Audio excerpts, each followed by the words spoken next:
A Missa da Meia-Noite é uma minissérie que chegou na Netflix nesse final de semana. Eu assisti e vou comentar sobre ela com spoilers e falar sobre o final também.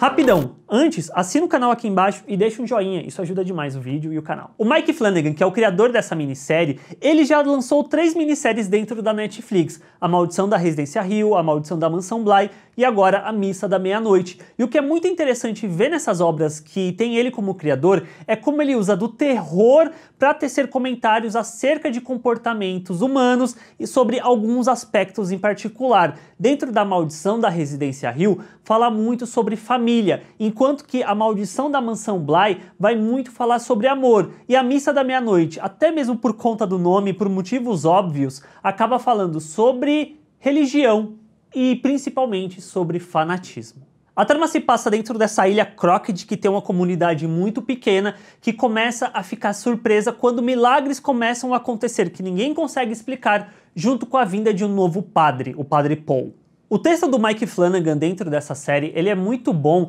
na forma como ele desenvolve os personagens, usando a Bíblia como forma única de explicação, que tentam encaixar todos os acontecimentos unicamente pelo prisma da religião, e como que no processo ele desenvolve uma narrativa que fala muito sobre fanatismo e como isso acaba sendo extremamente perigoso por esse caminho de alienação, onde a religião acaba sendo a primeira e única solução para tudo. E isso acaba batendo muito forte quando a gente pensa no nosso contexto quanto sociedade atualmente mesmo. Eu diria que dá para colocar o Brasil em certo nível, outras partes do mundo, que você vê aquilo que tá meio que naquele microcosmos da série, como aquilo é extremamente real quando comparado com certas atitudes de pessoas ao redor do mundo, de governantes, de políticos e tudo mais. Porém, o mais interessante disso tudo é como que a série ela subverte justamente esse caminho que ela vai seguir, falando sobre religião, mas trazendo um fator externo sobrenatural para abordar isso, que no caso da série fica por conta do vampiro, do vampirismo mesmo, que tudo começa ali com o Monsieur Pruitt, que ele vai até Damasco fazer uma viagem, ele se perde e ele acaba encontrando um monstro que claramente é um vampiro, só que, de novo, isso de usar a Bíblia para tentar encaixar sua narrativa única e exclusivamente por essa perspectiva, faz com que ele identifique aquele monstro como sendo um anjo. E aí o Monsenhor Pruitt, ele é salvo, né, por essa figura, ele rejuvenesce e ele acha que o ideal é compartilhar essa dádiva que ele recebeu com os outros membros da comunidade. Então ele esconde o monstro e leva junto consigo para a ilha. E aí a gente vê que começa a acontecer os milagres, né? Alguns menores, como a Anne, que tinha problema na visão e ela não precisa mais usar o óculos, ou o Ed, que para de ter problema nas costas, até milagres maiores mesmo que impactam as pessoas, como a Lizzie, que consegue levantar da cadeira de rodas e andar, ou então a Mildred, que reverte aquele estado de demência que ela tinha até então. E aí todo mundo na ilha fica maravilhado com isso, começa a atribuir à religião essa salvação, esses milagres acontecendo, só que na verdade era o Padre Pruitt que estava com o vampiro ali junto com ele, usando do sangue desse vampiro para fazer com que as pessoas tomassem esse sangue ali na parte da comunhão, que tem o vinho que a pessoa bebe representando o sangue de Cristo, só que na verdade é o sangue desse vampiro que o Padre Pruitt acredita na verdade ser um anjo. E aí a gente vai descobrindo ao longo dessa temporada que o sangue do vampiro é basicamente um parasita, por assim dizer, que entra nas pessoas, que ajuda elas a melhorar em alguns pontos, só que aí a pessoa no processo acaba se transformando num vampiro também, precisando do gatilho final, que seria a pessoa morrer e depois voltar já completamente vampirizada, por assim dizer. E é muito curioso porque dá para fazer até um paralelo maior em relação a esse fanatismo religioso, no sentido de que o Pruitt, ele pregando essa palavra e trazendo a cura para as pessoas,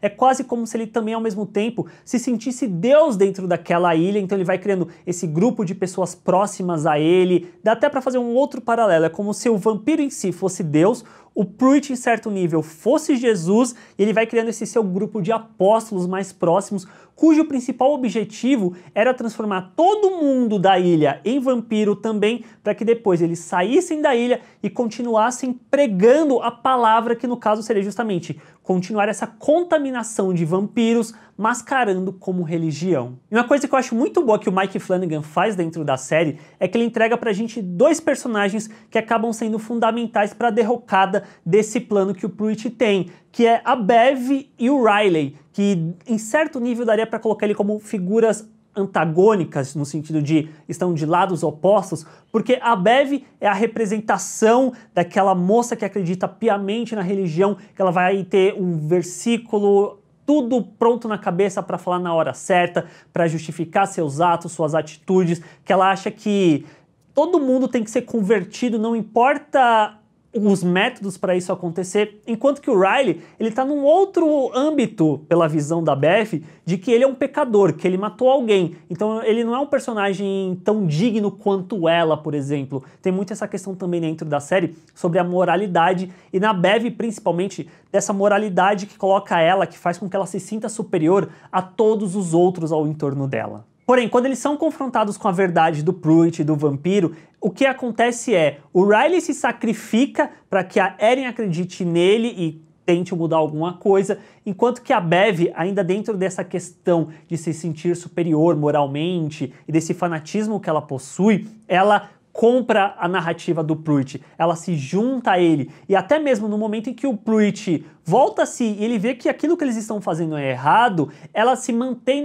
nessa posição de poder que ela queria ter, e ela assume para si ali a arca de Noé que ela está construindo, e fala muito sobre essa questão de, como eu já falei anteriormente, do homem querer brincar de ser Deus, dele querer ter essa agência soberana sobre outras pessoas, e como ela se sente moralmente superior a todo mundo que está ali dentro, dela apontar o dedo na cara das pessoas e julgar, dela decidir quem vai ser salvo ou não, e acaba sendo muito até irônico, sarcasticamente mesmo, como ela também é responsável pela derrocada ali dos seus próximos, dos seus semelhantes, dali dos vampiros, porque ela fala, não, vamos queimar todas as casas e todo mundo vai se abrigar na igreja. Só que aí, quando até a igreja é queimada, eles não têm mais aonde se esconder quando o sol vir, e aí é justamente o que acaba acontecendo com ela morrendo e todo mundo ali que estava junto a ela também, por conta dessa arrogância que a personagem tinha. E no fim, por mais que o monstro seja um vampiro, e nem é explicado pra gente quem ele é, de onde ele veio, qual era o plano realmente dele,